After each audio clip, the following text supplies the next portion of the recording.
Hi hello welcome to big TV. నేను మీ Gautami. Bigg Boss season 8 అందరూ కూడా ఎంతో ఆసక్తికరంగా వెయిట్ చేస్తున్న సీజన్.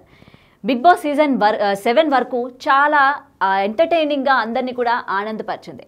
అయితే బిగ్ బాస్ సీజన్ 8 ఎప్పుడు రాబోతోంది, ఇందులో కంటెస్టెంట్స్ ఎవరు, సెట్స్ ఎలా ఉండబోతున్నాయి అని చెప్పి చాలా చర్చలు అయితే దీని వెనక నడుస్తూ ఉన్నాయి. అయితే రీసెంట్గా దానికి సంబంధించి ప్రోమో కూడా బయటికి రావడం జరిగింది. అయితే ఇంకా కంటెస్టెంట్స్ విషయానికి వచ్చేసరికి కుమారి ఆంటీ ఈ పేరుతో పెద్ద పరిచయం లేదు. ఎప్పుడూ కూడా కుమారి ఆంటీ చాలా వైరల్ అవుతానే ఉన్నారు. 2 లివర్లు ఎక్స్ట్రా అన్న డైలాగ్తోని నెట్టింట బాగా వైరల్ అయ్యారు. ఏ సోషల్ మీడియాలో చూసినా ఆవిడే, ఏ ఇన్స్టా రీల్స్లో చూసినా ఆవిడే. మరి ఇప్పుడు కూడా అటువంటి కుమారి ఆంటీ ఒక చర్చనీయాంశమైన ఒక ఇన్సిడెంట్ మీద మళ్ళీ బయటకు రావడం జరిగింది. అయితే ఇంతకీ ఆ ఇన్సిడెంట్ ఏంటి, ఎందుకని అంత వైరల్ అవుతుంది అనుకుంటున్నారా? చూద్దాం. మీది మొత్తం 1000 అయింది. కుమారి ఆంటీ రీసెంట్గా ఏంటంటే ఆమె షాప్ మూసివేసిన తర్వాత రేవంత్ రెడ్డి గారు స్పందించడంతో గత కొన్ని రోజులు ఏంటంటే ఆమె పూజ గదిలోని రేవంత్ రెడ్డి గారి ఫోటో పెట్టుకొని ఆరాధించేవారు. సరే, ఇది ఏంటంటే అభిమానం. ఆవిడ షాప్ని, రోడ్డు మీద ఉన్న షాప్ని ఏంటంటే బయటకు తీసేసిన తర్వాత వెంటనే స్పందించారని చెప్పి అభిమానంతో పెట్టుకున్నారని మరికొందరు అనుకున్నారు. కానీ ఆ అభిమానం కొంతవరకే నిలిచింది. ఇప్పుడు రీసెంట్గా ఇంకొక వ్యక్తి ఫోటో పెట్టుకొని చాలా హల్చల్ అవుతున్నారు. ఇదంతా చూసిన వాళ్ళందరూ కుమారి ఆంటీ పక్కా ప్లాన్తోనే ఇదంతా చేస్తుంది అని అనుకుంటున్నారు. అయితే ఇంతకీ ఆ ఫోటో ఏమనుకుంటున్నారా? అతనే మన AP deputy CM Pawan Kalyan గారు.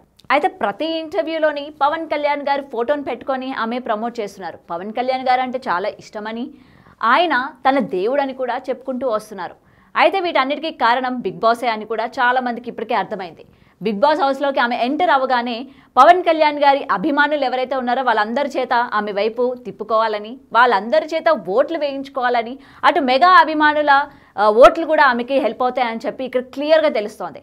అయితే కుమార్ ఆంటీని తక్కువ అంచనా వేయకూడదని చెప్పి చాలామంది ఇప్పటికే కమెంట్స్ రూపంలో మెన్షన్ చేస్తున్నారు.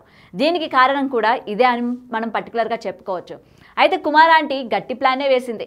గతంలోని బిగ్ బాస్ గురించి అడిగితే అదేదో వంటింటి ప్రోగ్రాం అనుకున్నాను, కానీ బిగ్ బాస్ అని నాకు ఎప్పుడూ తెలీదు.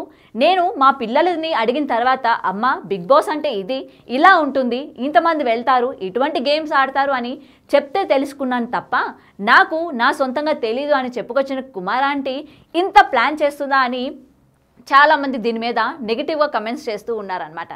ఏది ఏమైనప్పటికీ ఈసారి కుమార్ ఆంటీ బిగ్ బాస్ హౌస్లోకి వెళ్ళిన తర్వాత మరో వంటలక్క రూపం ఎత్తబోతోందా అని అంటే అవునని అంటున్నారు.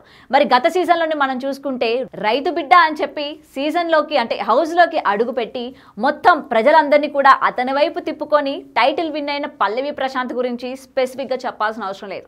అయితే ఇప్పుడు అదే ధోరణిలోని మనకి కుమార్ ఆంటీ కూడా కనిపిస్తున్నారు. పవన్ కళ్యాణ్ గారు ఫోటో పెట్టుకొని ఆమె సీజన్లోకి అడుగుపెట్టి అందరి ఓట్లను తన వైపు మళ్లించుకొని ఈ సీజన్ కూడా ఒక కామన్ పర్సన్ విన్ అయ్యేటట్టు ఆమె టర్న్ చేసుకుంటుందా అని అంటే అవునని అంటున్నారు. మరి దీనిపైన మీ అభిప్రాయం ఏంటి? నిజంగానే కుమార్ ఆంటీ పవన్ కళ్యాణ్ గారిని అడ్డు పెట్టుకుంటుందా? బిగ్ బాస్ హౌస్లోకి వెళ్ళి ఫేమ్ని వాడుకొని టైటిల్ కొట్టడానికి ప్రయత్నిస్తుందా అనేది మాకు కమెంట్ సెక్షన్లో మెన్షన్ చేయండి. Thanks for watching. For more videos like this, subscribe Big TV channel.